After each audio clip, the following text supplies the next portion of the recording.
Halo, selamat malam pemirsa. Hashtag kabur aja dulu kini menjadi perbincangan hangat publik. Hashtag tersebut diduga menjadi bentuk kekecewaan generasi muda terkait banyaknya kebijakan yang dinilai tidak berpihak kepada masyarakat. Namun benarkah demikian dan apakah semudah itu untuk mengadu nasib di negeri orang?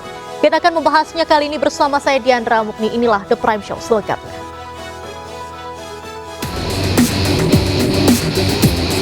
Tempat ini tadinya berdiri kokoh pagar bambu sepanjang 30 km lebih. Pemandangan itu kini sudah berubah. Tak satu pun pagar bambu itu berdiri lagi. Menetapkan saudara A selaku Kades Kohort, saudara UK selaku Sekdes Kohort, saudara SP selaku penerima kuasa, dan saudara CE selaku penerima kuasa telah kita sepakat kita tetapkan sebagai tersangka.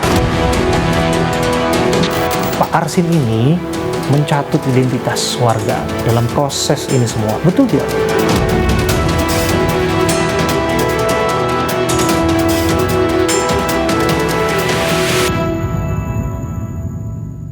Pemirsa, polisi menetapkan Kades Kohort Arsin bin Asib bersama 3 orang lainnya sebagai tersangka kasus pagar laut Tangerang. Para tersangka diduga memalsukan dokumen untuk penerbitan sertifikat pagar laut.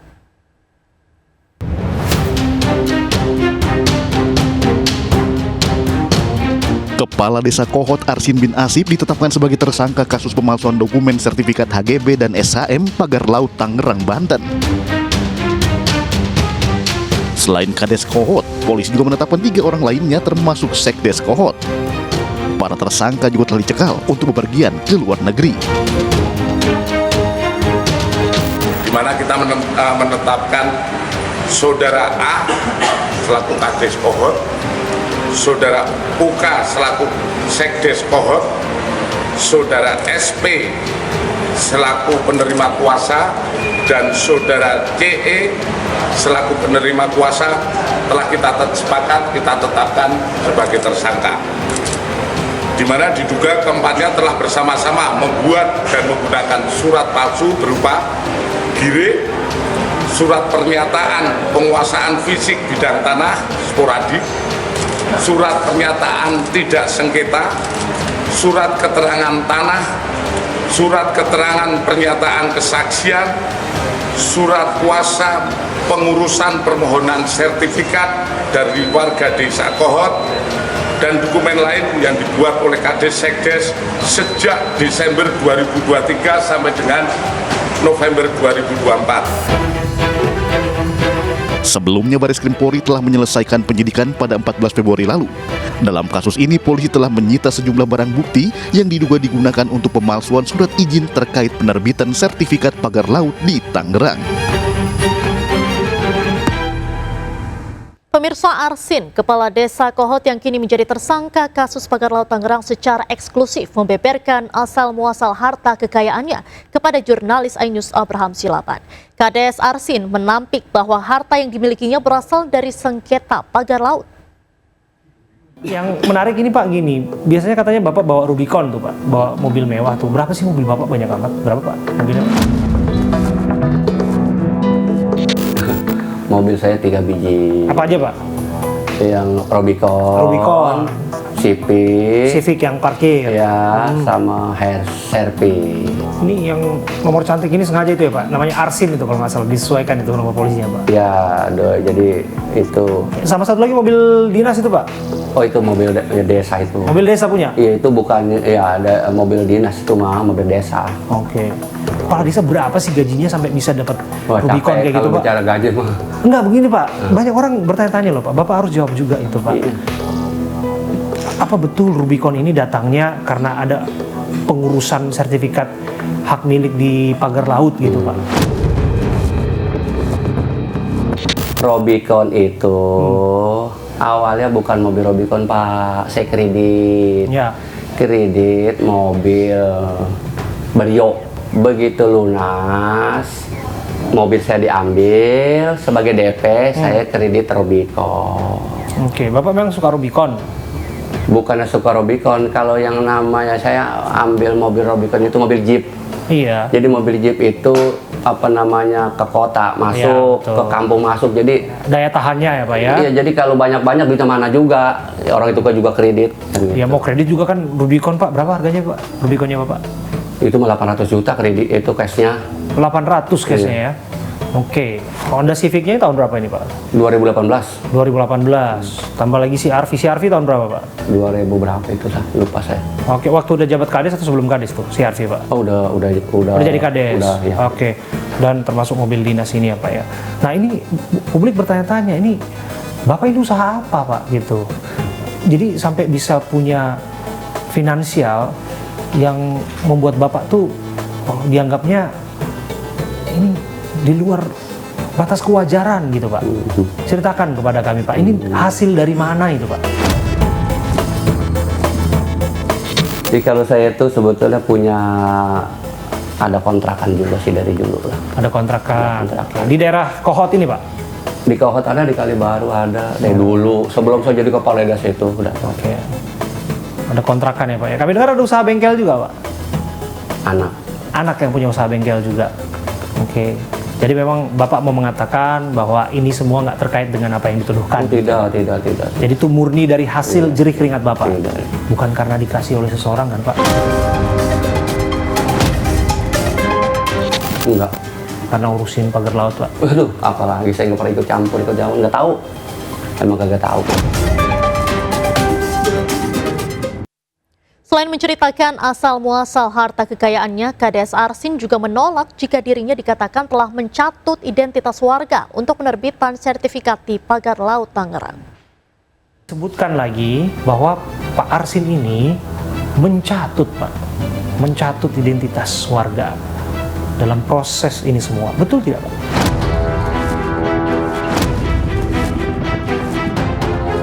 Mana ada mencatut. Jangan-jangan yang mengaku merasa mencatut tadi itu belum kebagian, Rah? Kalau alam saya nggak begitu tahu. Bisa juga kali. Apa betul Bapak terlibat dalam proses ini semua? Apa betul Bapak itu kong kali kong dengan pihak Agung Sedayu dalam rangka proses penerbitan sertifikat hak milik di atas laut Pak? Tidak. Ini jelas tadi kan udah jelasin. Ya, Pak nyari. Enggak Pak. Bapak nggak pernah terima apapun? Bapak Tidak pernah terima apa-apa. Dalam wawancara eksklusifnya bersama kuasa hukum Kades Arsin, jurnalis iNews Abram Silaban menemukan fakta baru dalam kasus pagar laut Tangerang, yaitu menyoal pihak ketiga berinisial SP yang diyakini sebagai pihak yang membantu mengumpulkan dokumen warga pada saat proses penerbitan sertifikat. Bahkan bukan tidak mungkin jika suatu saat Kades Arsin akan menjadi justice collaborator dalam kasus pagar laut Tangerang. Apakah waktu itu yang datang untuk berupaya dalam proses penerbitan itu dari awal adalah desa secara mandiri atau diwakili oleh pihak tertentu, Pak? Diwakili oleh pihak tertentu. Diwakili oleh pihak tertentu. Yang Abang sebutkan inisialnya SP itu? Betul. Oke. Betul. Dan itu juga warga mengakui bahwa warga menandatangani surat dan pernah bertemu juga. Oke. SP ini siapa? Warga sini kah? Warga luar. Warga di luar. Dia bertindak atas nama kuasa warga. Berdasarkan keterangan yang diperoleh oleh dari kepala desa dan kemudian sekdes, di awal beliau menjabat ini pihak ketiga tadi itu datang menawarkan beberapa hal, diantaranya adalah membantu pengurusan dalam rangka peningkatan alas hak itu, dari garap dan seterusnya ke atas. Nah, tentu sebagai kepala desa pada saat itu merespon positif. Kenapa? Karena ada pihak yang mau membantu. Dan tidak ada biaya yang timbul. Nah, saya kira hal yang ditanya tidak posisinya di mana waktu itu, karena kan kalau nah kan sertifikat itu kan harusnya kan tujuannya kan jelas. Kalau posisinya adalah di atas laut, harusnya ini kan udara bertanya-tanya, kok ini posisinya di desa kita tapi kok dia ada di atas perairan ya? Nggak bertanya waktu itu, Pak. Pada saat itu garap. Surat yang dikeluarkan oleh desa itu berdasarkan tupoksinya itu adalah surat keterangan garap.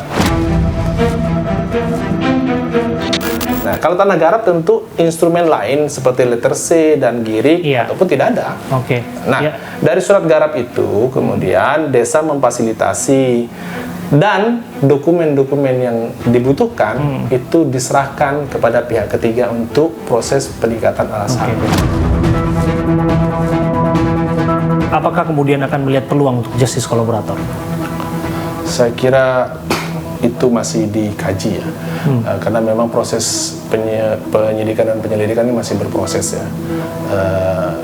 Apakah kemudian itu menjadi alternatif atau tidak, kita lihat perkembangannya saja. Sebelumnya, jurnalis iNews Abraham Silapan juga menyambangi lokasi pagar laut di Tangerang. Abraham memastikan bahwa semua pagar laut sudah rampung dibongkar. Saya ada di Tanjung Pasir, di daerah Tangerang, Banten. Saya ingin menunjukkan sesuatu yang berbeda hari ini.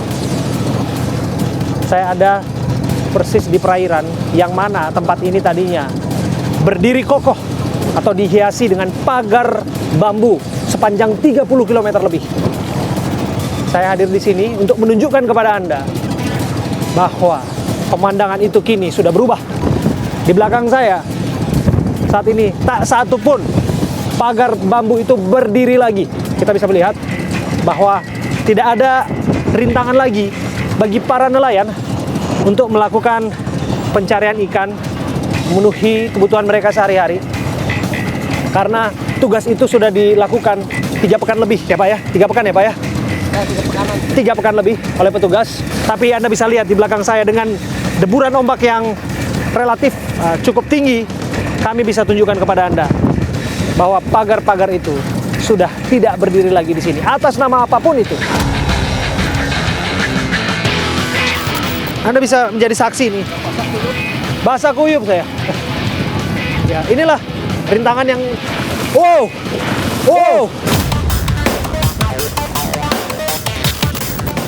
Saya basah. Ini dianggap ombak yang kecil sebenarnya. Pemirsa, usai jeda kita akan berbincang mengenai viralnya hashtag kabur aja dulu. Tetaplah bersama kami di The Prime Show.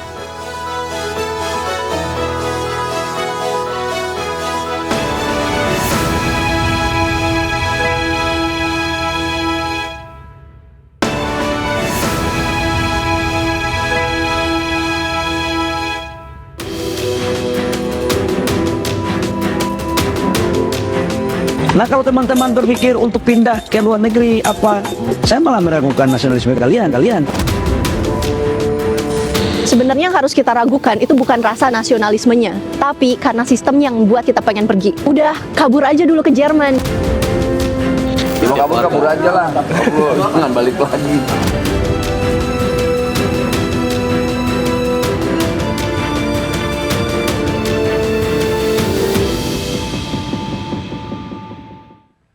Pemirsa, ramai di media sosial tagar kabur aja dulu. Pemerintah tidak melarang masyarakat merantau, tapi masyarakat diminta taat prosedur yang berlaku di negara tujuan.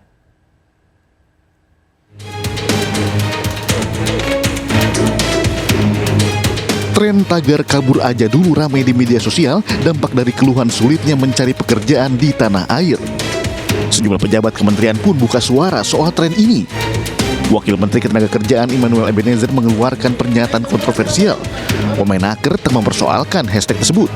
Immanuel Ebenezer bahkan mempersilahkan para pekerja warga negara Indonesia yang ingin bekerja di luar negeri. Biarin lah hashtag apa-apa, masa hashtag kita peduliin.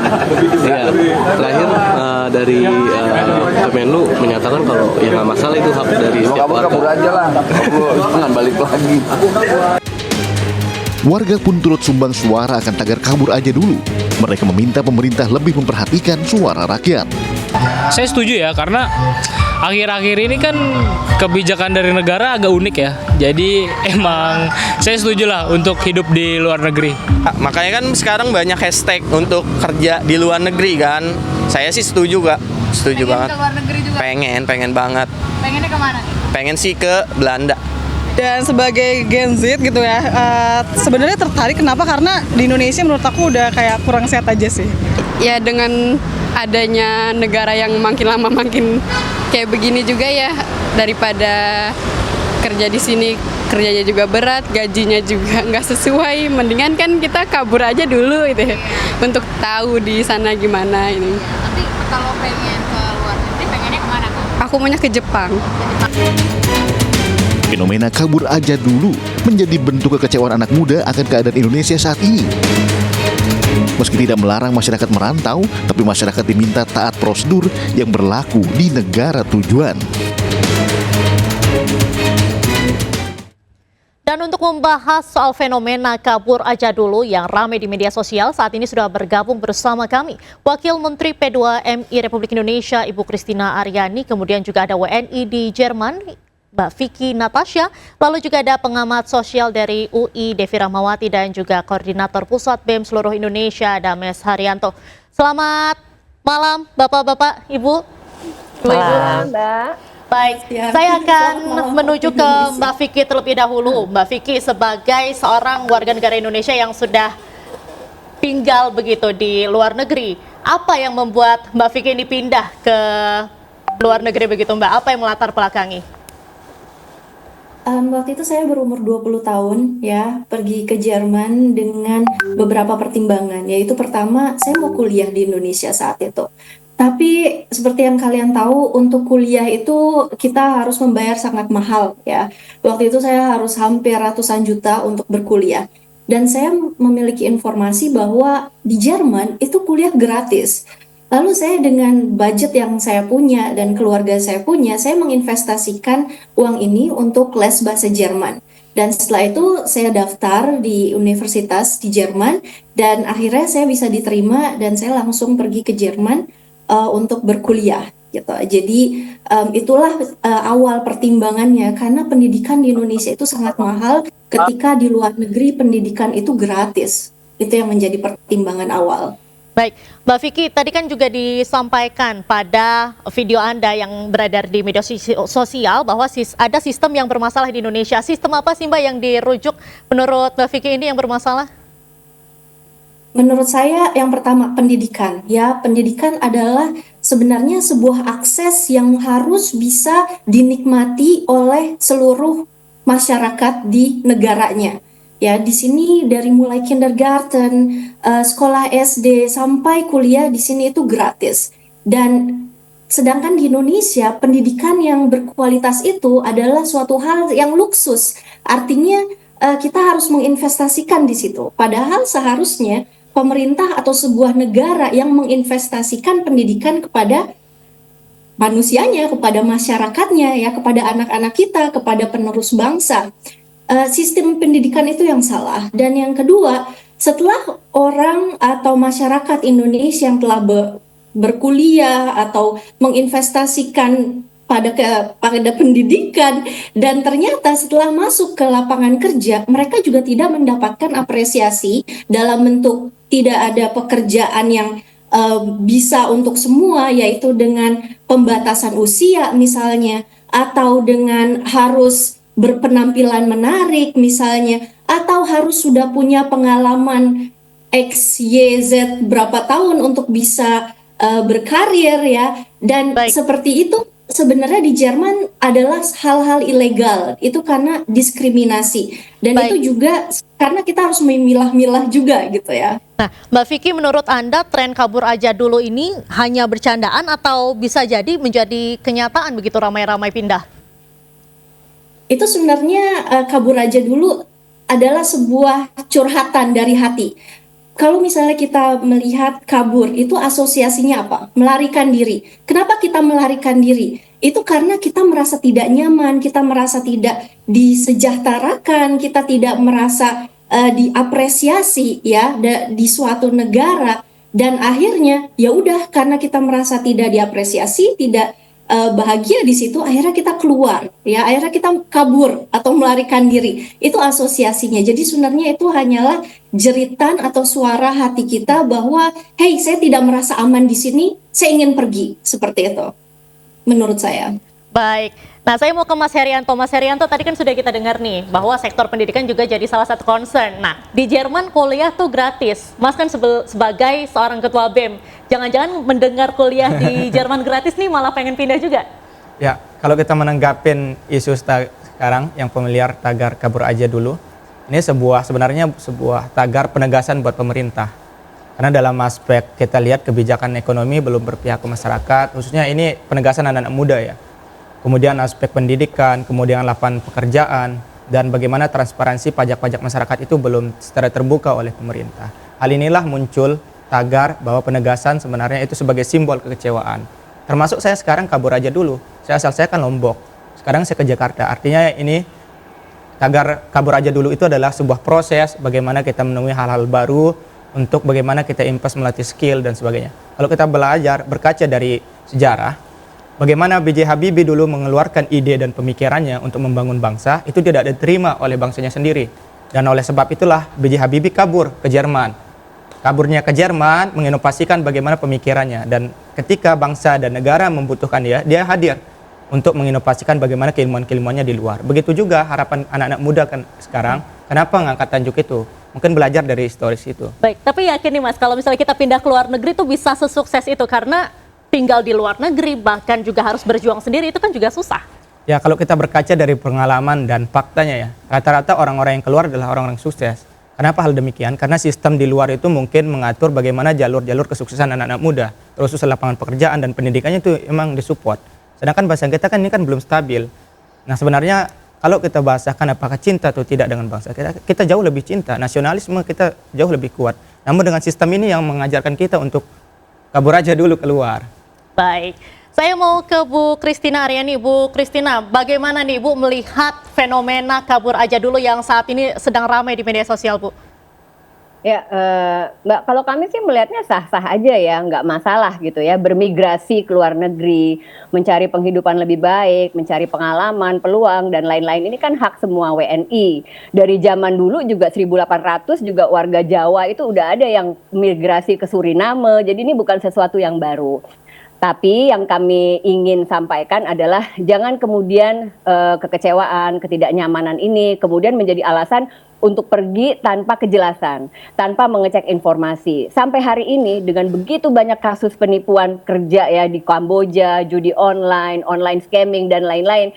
Kita kan udah boleh dibilang bosen ya dengar kasusnya ya, udah sering banget. Jadi semua orang pasti tahu. Tapi kok kenyataannya tetap aja masih ada yang tergoda untuk pergi gitu. Dan kebanyakan anak-anak muda.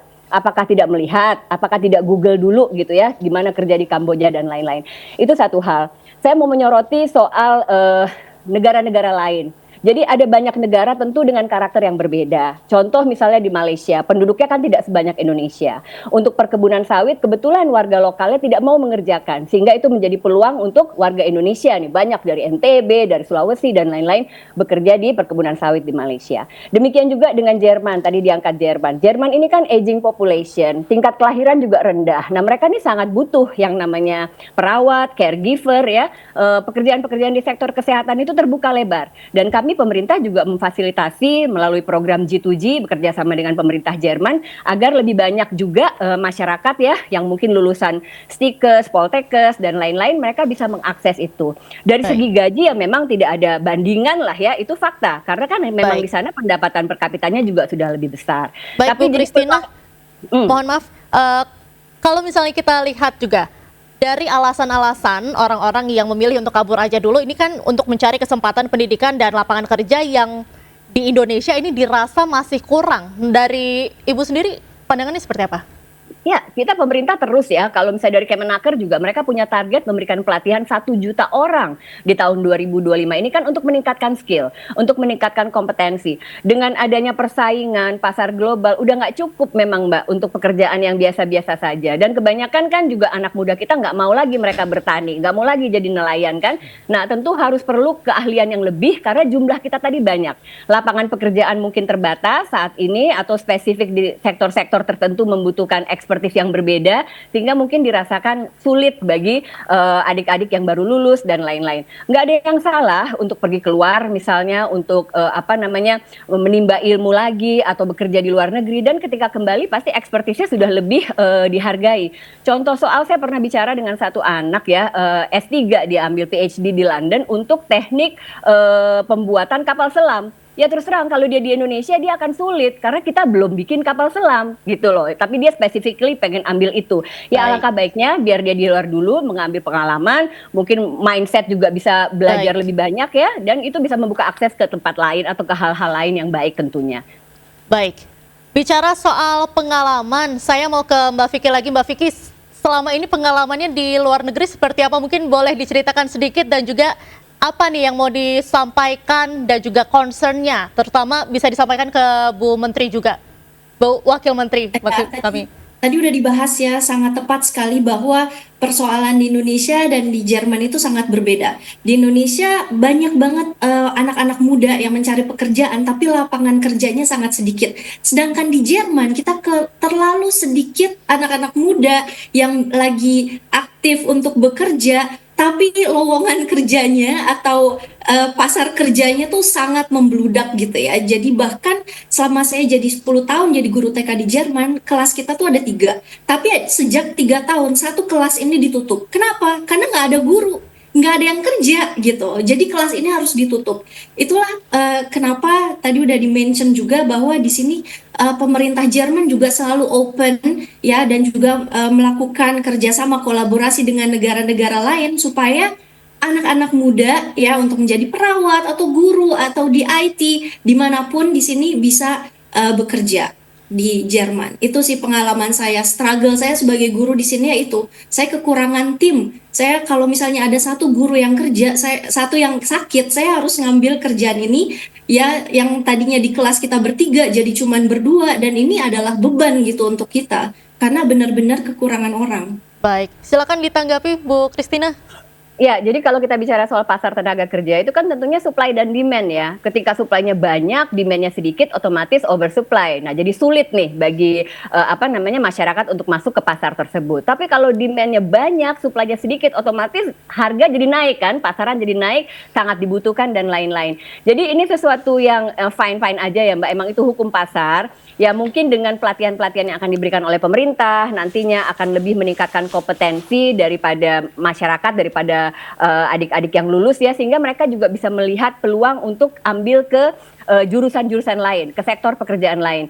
Kita itu kan sebetulnya kalau sebelum kuliah Mbak, kita tuh akan riset, ya kan? Kita akan riset gimana sih peluang kerja sarjana hukum. Dulu suatu waktu sarjana hukum tuh diminati sekali. Tapi kemudian karena semua orang masuk ke situ, akhirnya banyak pengacara itu udah pengangguran, banyak acara jadinya, udah sulit gitu. Jadi ya untuk menyikapi lapangan pekerjaan, kalau dari sisi kita sendiri, himbauan kami, tingkatkan kompetensi dan peluang untuk keluar negeri itu terbuka. Tapi tolong berangkatnya sesuai dengan prosedur. Jadi Kementerian P2MI ini membuka banyak sekali peluang-peluang bekerja di luar negeri Mbak.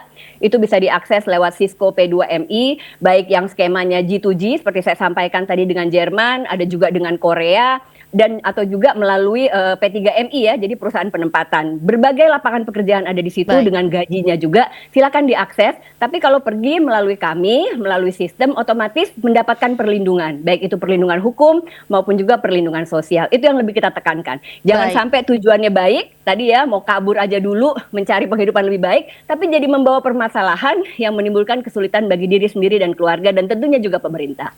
Baik, Mas Herianto, bisa dipahami nggak tadi yang disampaikan oleh Bu Christina juga? Mungkin ada yang ingin disampaikan, concern-concern apa lagi nih? Ya, kalau kita melihat apa yang disampaikan tadi, memang kabur aja dulu memang harus ditaati ya prosedurnya ya. Karena kita negara hukum, barangkali prosedurnya harus ditaatin karena keamanan warga negara itu juga harus dilihat. Nah, namun yang perlu kita pertegas, inilah diuji juga anak-anak muda ketika berada di negaranya, ketika negara kita lagi krisis gini, disinilah tempat pengujiannya. Apakah dengan krisisnya gini, kita masih mau kabur atau gimana? Dan nasionalisme kita juga jangan dipertanyakan. Walaupun kita di luar negeri dan tidak, selama kita masih berwarga negara Indonesia, di sana kita masih menanam kejiwaan kita adalah merah putih. Dan prinsip kita adalah selalu cinta dan negara kita. Namun ada mindset barangkali di luar itu lebih menunjang inovasi, pemikiran, dan kreativitas cara berpikir dan cara perubahan itu lebih berada outputnya lebih baik di luar, sehingga ke dalam ketika pulang implementasinya itu cukup baik. Itu, Mbak. Baik, mungkin dari Bu Christina boleh ditanggapi Bu?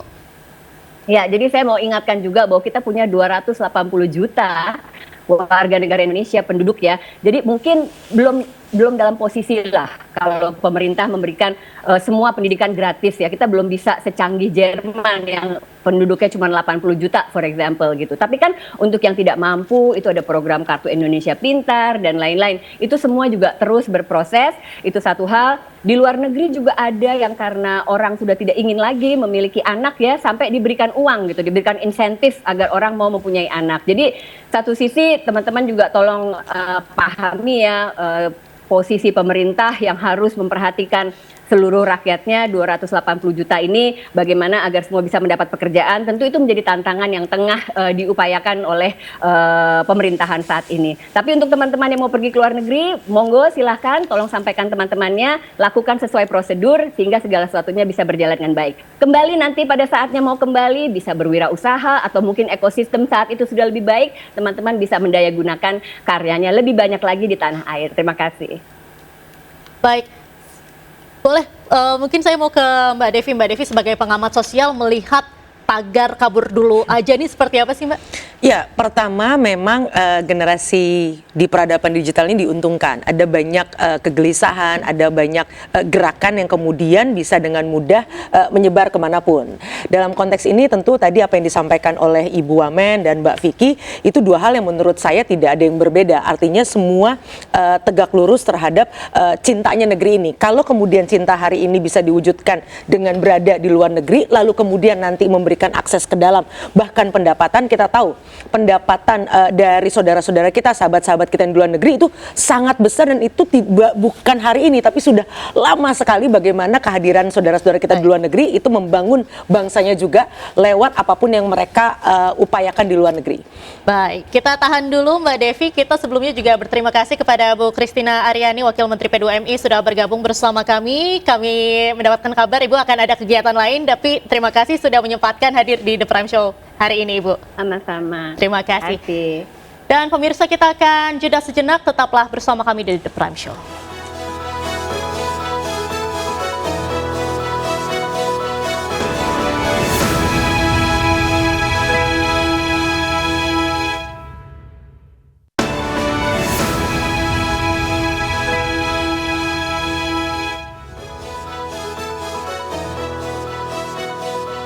Terima kasih Anda masih menyaksikan The Prime Show bersama saya Diandra Mukni. Pemirsa, pemerintah mengizinkan warganya untuk merantau ke luar negeri.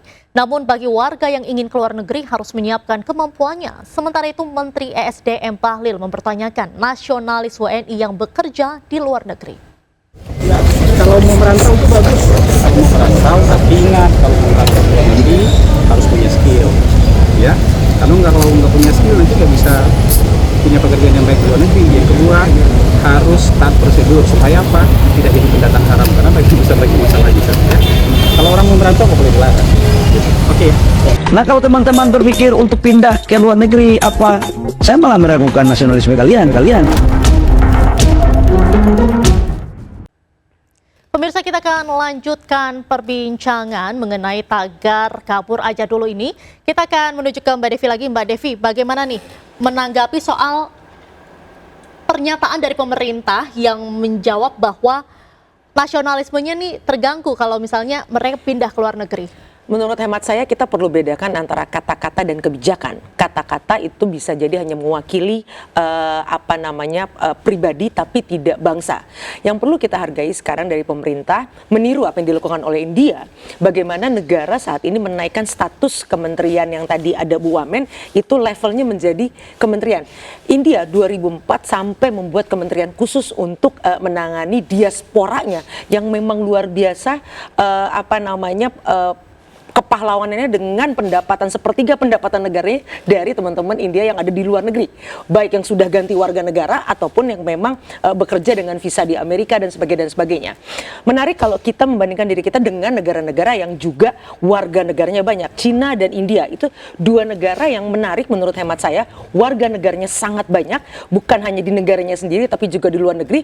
Dan satu, ketika warganya ke luar negeri, negaranya tidak kemudian menjadi negara yang juga tidak maju. Itu satu hal gitu ya. Artinya apa yang dilakukan oleh teman-teman sekarang dengan kabur aja dulu gak apa-apa. kabur aja dulu berarti kan kabur sekarang nanti balik lagi, baik itu bisa jadi secara fisik ataupun kemudian dengan jaringan mereka, dengan pengetahuan mereka, sebagaimana yang tadi disampaikan oleh Mbak Vicky. Tentu kita tidak arif dan bijaksana kalau kemudian kita betul-betul membandingkan, oh negara Indonesia nggak beres, negara ini lebih baik. Tentu menurut hemat saya kita perlu hati-hati dalam hal itu.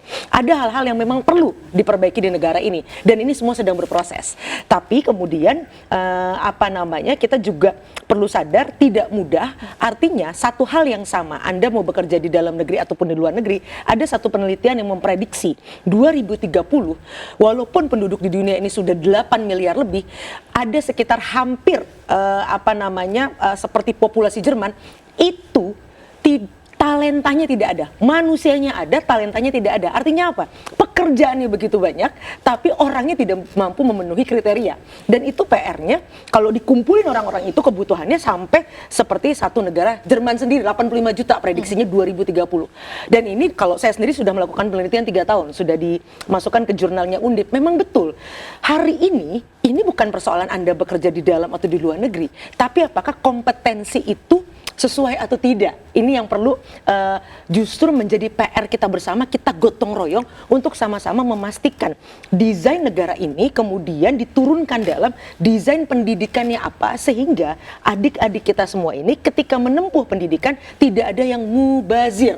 Karena begitu dia lulus, itu karpet merah tentu saja ke industri-industri yang memang menjadi fondasi negara kita, yang menjadi ciri negeri ini, sehingga kemudian kemakmuran, kebahagiaan dan kesejahteraan itu menjadi sesuatu yang bisa didapat tanpa harus ke luar negeri. Nah, Mbak Devi, kalau itu dijadikan aksi nyata si kabur aja dulu ini, nah nasionalismenya tadi kan dibilang dipertanyakan, menurut Anda seperti apa? Riset-riset panjang di ilmu sosial menunjukkan justru itu tidak terbukti. Karena apa?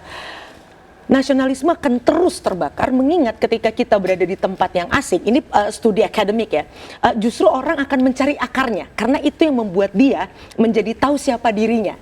Dan Indonesia adalah satu komunitas yang menurut saya di dunia kita ini sangat unik. Kalau ingin melihat dunia, lihatlah di Indonesia, karena kita begitu diverse, baik dalam segi makanan, budaya, agama, dan sebagainya.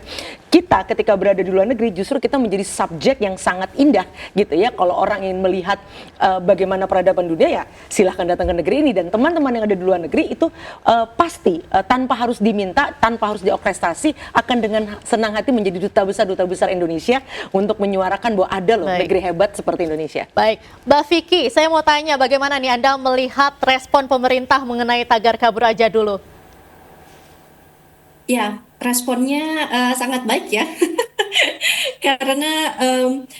karena di tema ini kabur aja dulu bahkan dijadikan tema, video saya menjadi viral, itu sudah ada tanda-tanda bahwa tema ini harus dibicarakan, dan dibicarakan dalam arti kita sama-sama, oke, pendapat kita sebagai manusia muda, sebagai masyarakat, dan bisa dibicarakan atau didiskusikan dengan pemerintah untuk menjadi nantinya akan jadi lebih baik, supaya kita bisa mencari jalan keluar, supaya nggak ada lagi yang miskom, atau supaya mungkin ada ide lain daripada kita ayo kabur aja dulu, kita sama-sama untuk bisa lebih meningkatkan pendidikan di Indonesia, kesejahteraan, atau mulai seperti gaji guru gitu ya, mulai diperhatikan. Dan mungkin ini adalah awal yang baik sih, saya melihatnya di situ, awal yang positif.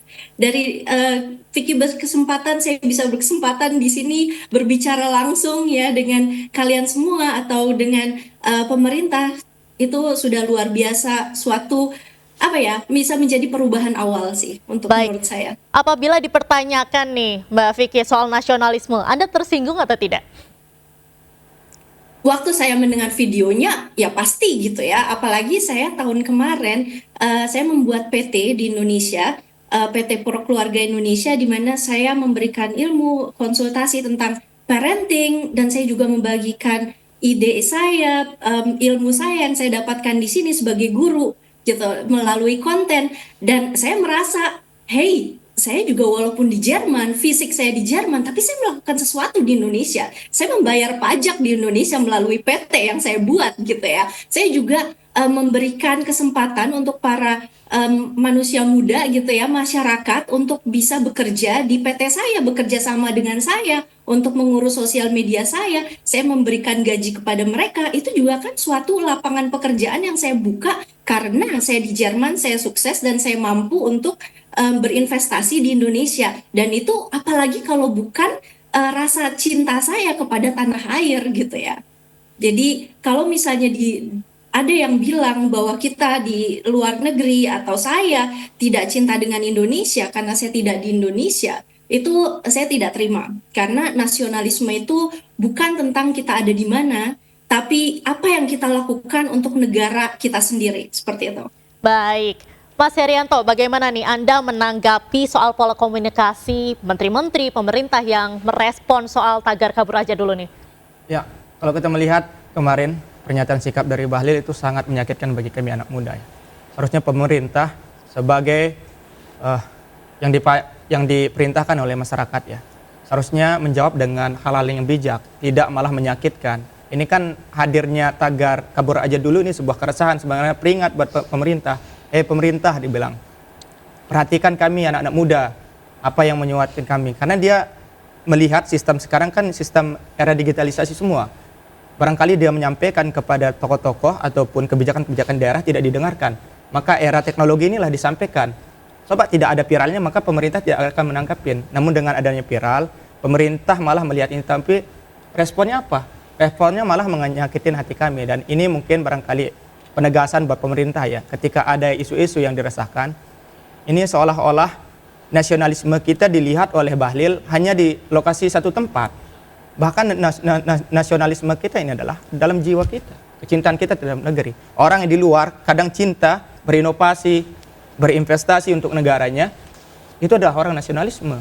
Jadi jangan seolah-olah ketika masyarakat pindah daerah, pindah lokasi, pindah tempat, itu dianggap sudah pindah nasionalisme.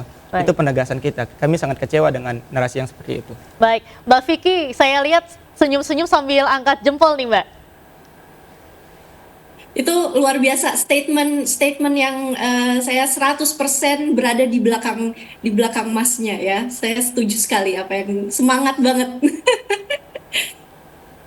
Nah, tanggapannya gimana nih Mbak tadi soal tanggapan dari Mas Herianto? Ya, apa yang ingin saya sampaikan sudah dikatakan dengan Mas Yanto ya. Saya setuju sekali dengan pendapat seperti itu. Kita sebagai public figure atau menteri gitu ya, itu kan seorang yang harusnya memiliki wibawa gitu dan harusnya sangat berpikir kritis dalam arti sebelum kita menyampaikan sesuatu gitu ya. Jadi disinilah mungkin lebih bisa kita berhati-hati atau mungkin berpikir oke, apakah saya merugikan jika saya membuat statement seperti ini gitu, supaya tidak ada lagi yang merasa seperti saya shock gitu ketika saya melihat atau mendengar videonya, karena apa yang dibilang itu tidak benar menurut saya ya. Dan saya pikir hampir semua warga Indonesia juga setuju dengan saya. Karena kalau tidak setuju video saya nggak akan viral. Baik, Mbak Devi gimana nih melihat pola komunikasi dari pemerintah merespon tagar kabur aja dulu ini?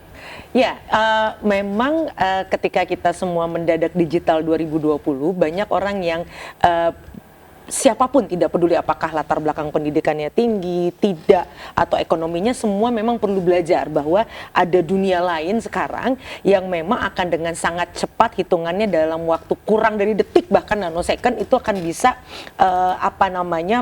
menimbulkan reaksi bagi publik. Yang berat adalah memang ketika pemerintah harus sadar semua niat baik dan kebijakan yang sudah ditentukan itu harus didukung oleh rakyat. Tapi ketika tidak mampu dikomunikasikan dengan baik, bagaimana rakyat kemudian bisa berada bersama pemerintah? Nah, ini yang mungkin akan menjadi pelajaran yang penting dari hashtag ini gitu, bahwa bukan berarti kita meminta siapapun tokoh pemerintah itu bersilat lidah, bukan. Tapi segala sesuatu yang berangkat dari rakyat kita perlu dengarkan dengan hati.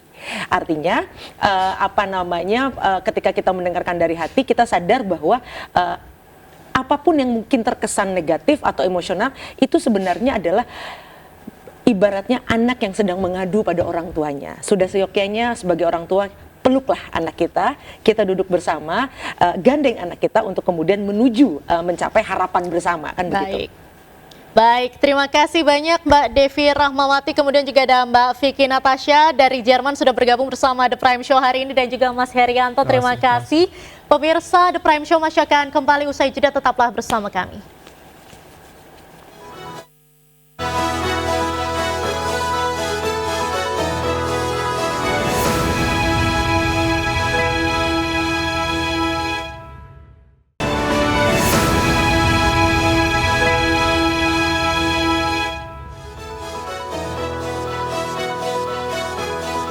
Terima kasih Anda masih menyaksikan The Prime Show. Pemirsa, Kepolisian Daerah Riau menggagalkan upaya penyelundupan 87,6 kg sabu-sabu serta 51.000 butir pil ekstasi senilai 103 miliar rupiah di perairan Pantai Sepahat, Kabupaten Bengkalis, Riau. Dan informasi ini sekaligus menutup The Prime Show malam hari ini. Saya Diandra Mukni, mewakili seluruh kerabat kerja yang bertugas, pamit undur diri. Terima kasih, sampai jumpa.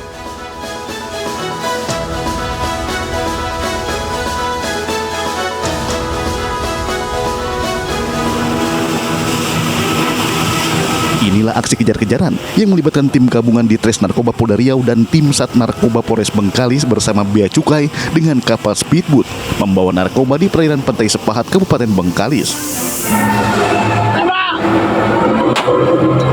Petugas terpaksa melepaskan tembakan ke udara untuk menghentikan paksa kapal tersebut dan mengamankan 2 orang kurir narkoba berinisial JM dan IF.